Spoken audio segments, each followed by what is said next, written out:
Hello, this is Liam O'Sullivan, and I'm going to be going over an introduction to Gauss's law. This is meant for introductory physics students who are taking either Physics 2 or some equivalent course at college and going over the applications and introductory facts to Gauss's law. So to begin with, Gauss's law is often seen as one of the more difficult topics that you can go over in Physics 2, despite how useful it is.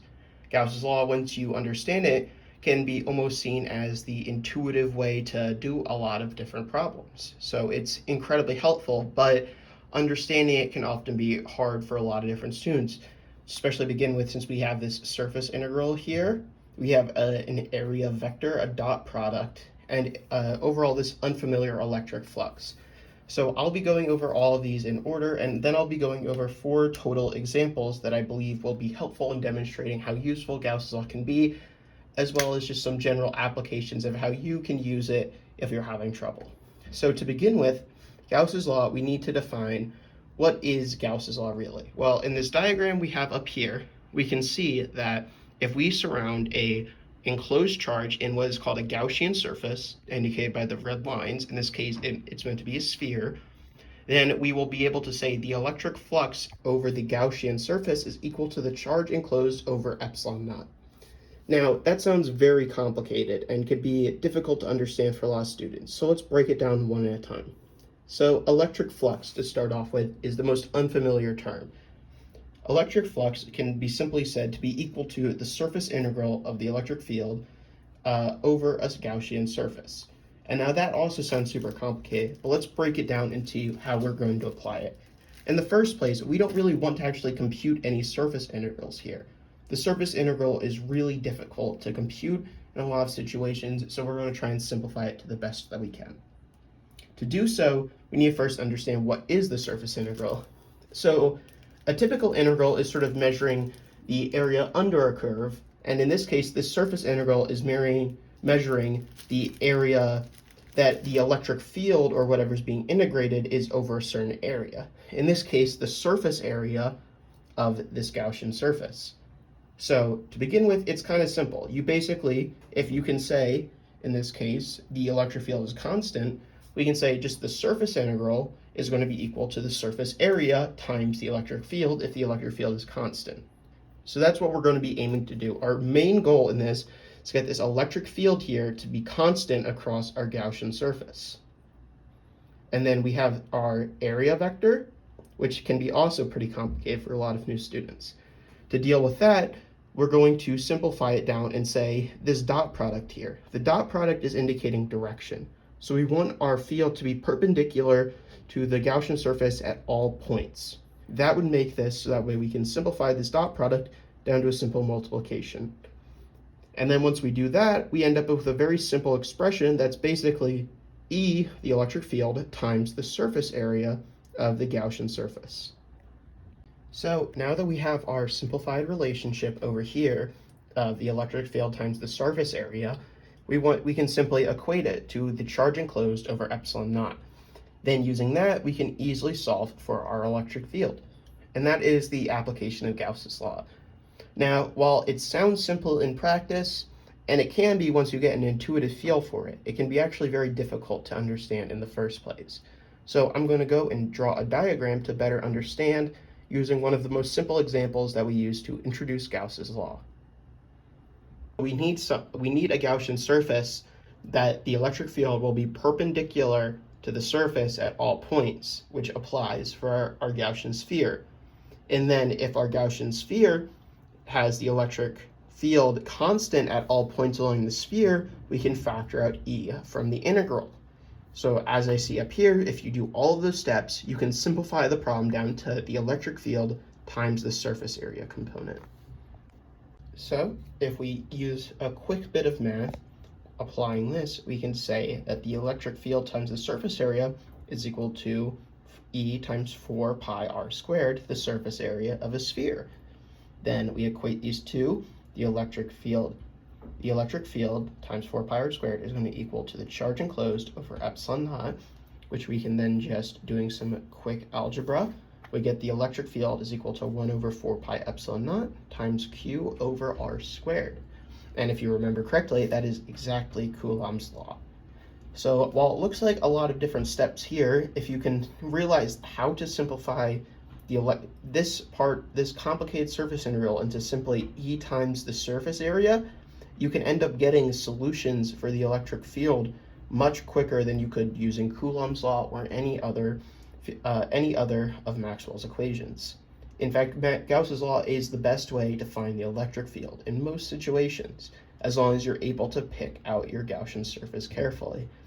And that's what we're going to be going over another case where you're using a different Gaussian surface than a sphere and showing how that works. For our second example, we're going to go over a line of infinite charge with charge density lambda, a distance r from, trying to find the electric field, a distance r from the infinite line of charge. Now, if you're trying to use Coulomb's law, this problem can be really difficult. However, using Gauss's law, you can find that it's incredibly simple. The reason for doing so is we're going to choose a different Gaussian surface than the sphere last time, a cylinder. The two main Gaussian surfaces you're going to be using are going to be spheres and cylinders, and you'll find that these work for the majority of cases in using electrostatics. So the reason we're using a cylinder is that a cylinder has three faces: the top face, the bottom face, and the side face. And through this diagram you can see here, an infinite line of charge, there's not going to be any electric field going up or down, it's only going to be going outwards.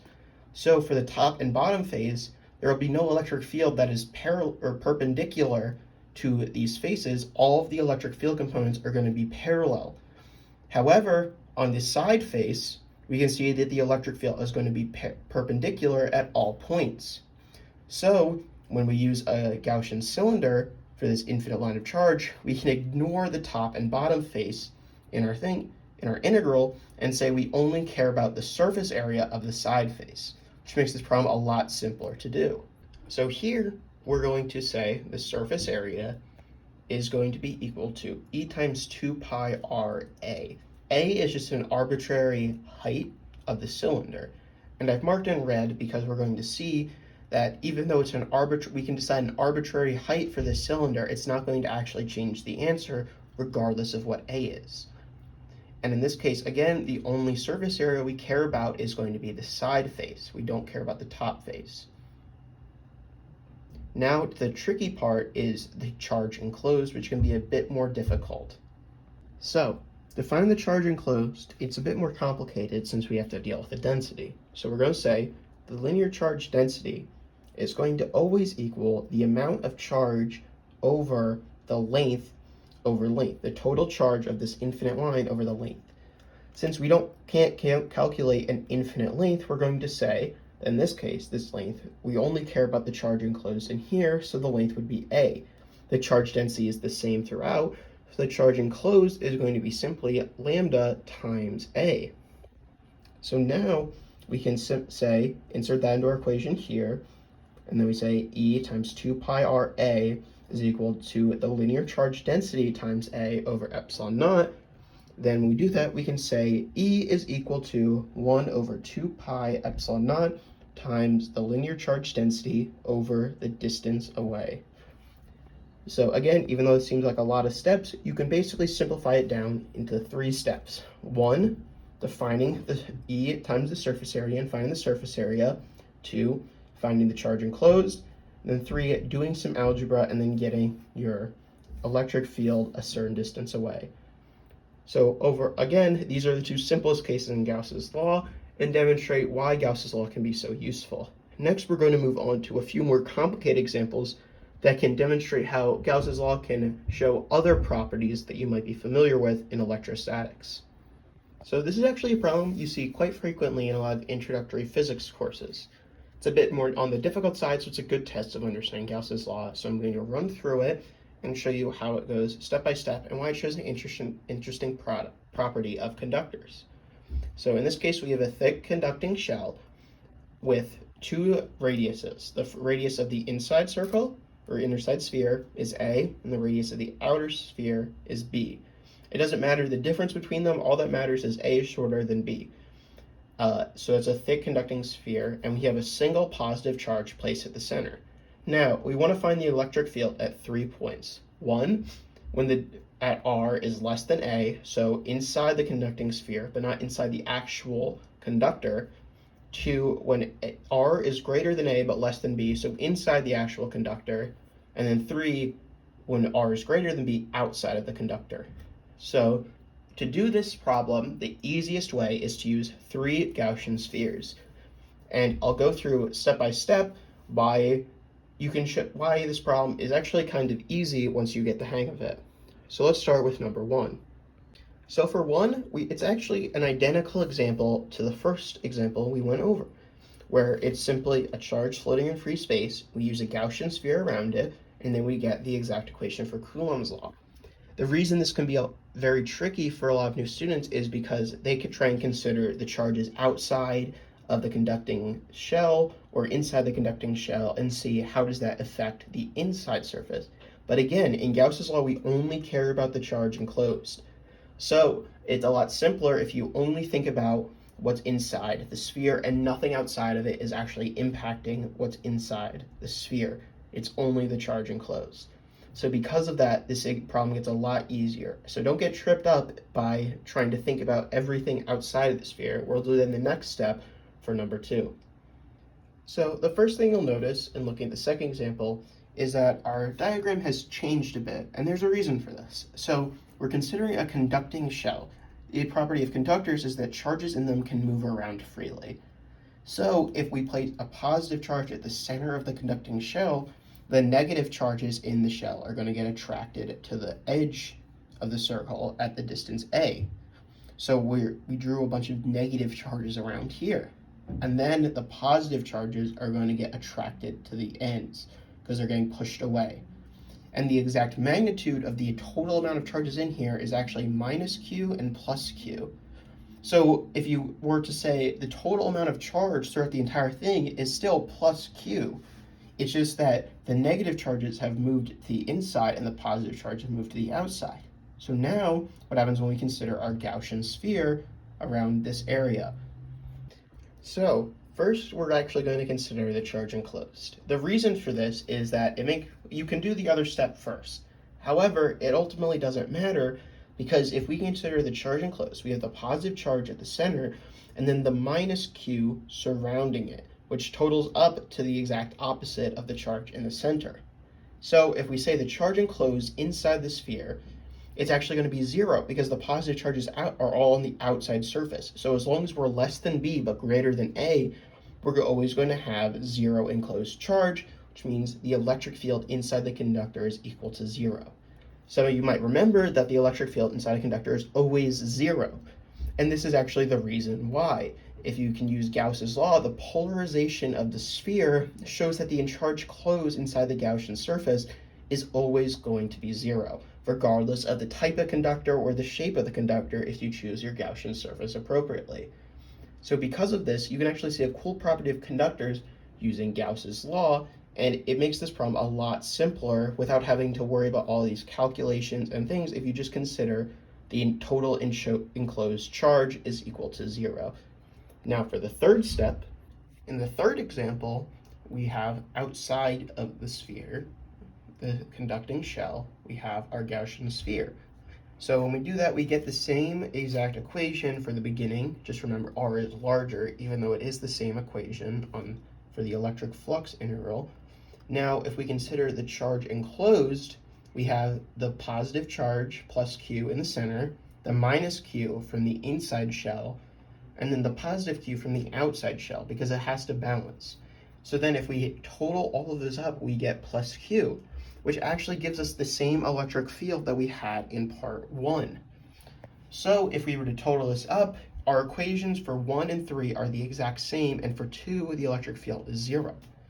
So actually, you can basically think of this problem as the electric field is it's a charge in space, but inside of here, it's 0 everywhere else. It's like there's only the charge, which shows us an interesting property of conductors and a very easy way to go about this problem. Because even though all in all, it's a lot of different steps to take care of, each individual part is only 1 or 2 steps, and if you know what you're doing, you can do these very quickly. Now, for the final problem, or final example rather, we'll go over a case with an infinite sheet of charge. Now, we're considering an infinite sheet of charge with surface charge density sigma. And we want to find the electric field at point R above this infinite sheet of charge.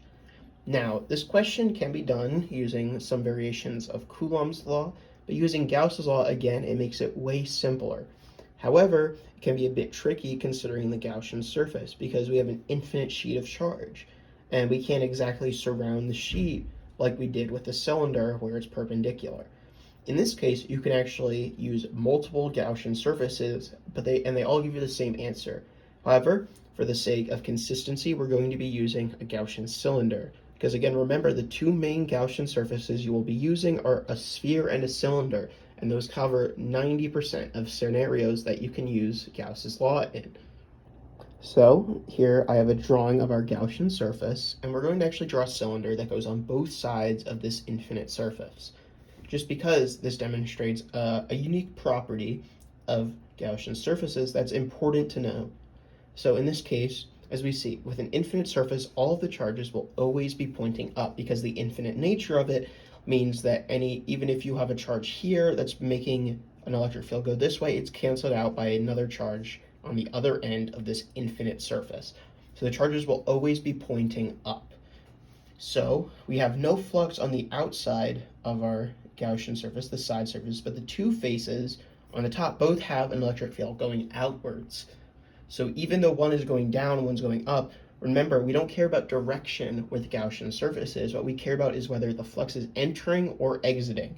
And since we have an electric field that is exiting perpendicular to both sides, that means that we're going to have to consider both faces, but the electric field and the flux, the answer we're going to get is being multiplied by 2 because they're in the same direction. Now, if this flux was in and this flux was out, they would cancel out and we would get 0 flux. Now, for our computations, we can say that we first do the integral, factor out the e, and again, we have that 2 times pi a squared. The 2 is important because, again, we have both the in and out the same distance. Then we have the charge enclosed. The charge enclosed, again, it can be tricky when you're dealing with densities. So remember, density is always equal to the charge over, in this case, it's area. If it was a line density, it'd be over the length, but here's area. So we say Q enclosed is equal to sigma times the area, which is again sigma times pi a squared. Then we set up our equality, and then here in our equality, we can actually see that the pi a squared on both sides actually cancels out. And again, the r over here has no role in the equation. We end up getting E is equal to sigma over 2 epsilon naught. So this equation tells us that if we have an infinite sheet of charge, regardless of the distance we are away from it, we will have a constant electric field, which is I think is a super neat idea behind it, and it can be a bit difficult to understand, but when you consider the fact that we're dealing with an infinite plane of charge, again, all of the conflicting charges that from far away will eventually add up because of the angle. So if you have a charge that's really far away, as you get further away, the angle that they can impact in the positive or negative direction becomes greater. It's not the best explanation, but again, as the math shows you with Gauss's law, we do get a constant electric field for an infinite sheet of charge. And I think this is one of the neater examples you can use Gauss's law for in a somewhat unexpected way. Now, onto our final quick example, just to give you an idea of when you can't use Gauss's law, and then to go over and summarize what we've talked about. Now, for our final quick example, we're going to consider, again, the infinite sheet of charge, which we've already determined has a constant electric field pointing away from it. And now we're going to say our Gaussian surface is actually not enclosing any charge. It is an open space where there is an electrical field. Now, we want to just clarify why this wouldn't give us an equation for electric field, or we wouldn't be able to actually solve this Gaussian surface for electric field. And the reason is because, as we see, we already know that the charge enclosed is 0. But if we were to just focus on the integral, the electric flux, here we have a diagram. So as we see, the electric field is constant, and we're going to say this amount of electric field, or electric flux, is entering the Gaussian surface. And then as we go over here, we have no flux on the side face because again, it's all parallel. And then here we have flux out. So because we have the flux in and flux out being equal to each other, because the electric field is of course constant everywhere in the same direction, we can say that if we were to do this, it would just end up being zero. There's no net flux. There's no actual electric flux for us to be able to factor out an electric field for. So this is, again, probably the most difficult concept to understand of Gauss's law, of why you can't always be applying it without thinking about the surface you're using and the charge you're enclosing. Because sometimes your answer will just end up being zero and you won't really understand why. So this is just a quick example to go over another idea of how you shouldn't use Gauss's law in this case. And now on to our summary. Now, for a brief summary of everything that we've gone over, first, your step is to choose a Gaussian surface. And this is actually the most important step when applying Gauss's law, because depending on your Gaussian surface, your problem can be either very easy or extremely difficult. Then you simplify it to the electric field times the surface area, find the charge enclosed, and then from there, it's simple algebra to find your electric field. But again, this all seems rather simple when you break it down to 3 simple steps, but it all comes down to choosing an appropriate Gaussian surface. For example, if it is a radial propagating electric field, like from a point charge, then a spherical or curved Gaussian surface works best, whereas a flat Gaussian surface you can't really apply because you wouldn't be able to simplify it to E times the surface area. However, if it's a straight electric field that is perfectly perpendicular, parallel to all of each other, then a flat Gaussian surface works the best, but a curved Gaussian surface would not work at all and add a lot of complicated math to it. So again, it is all about choosing an appropriate Gaussian surface and it is to stress that no matter what Gaussian surface you choose, again, it is a law. So the property that the electric flux is equal to the charge enclosed over epsilon naught is true regardless of the surface you choose. However, your ability to factor out the electric field and calculate for it vastly depends on the surface you choose. So I hope this was helpful for everyone, being able to understand better Gauss's law in some simple examples and how you would apply Gauss's law in these scenarios. Thank you.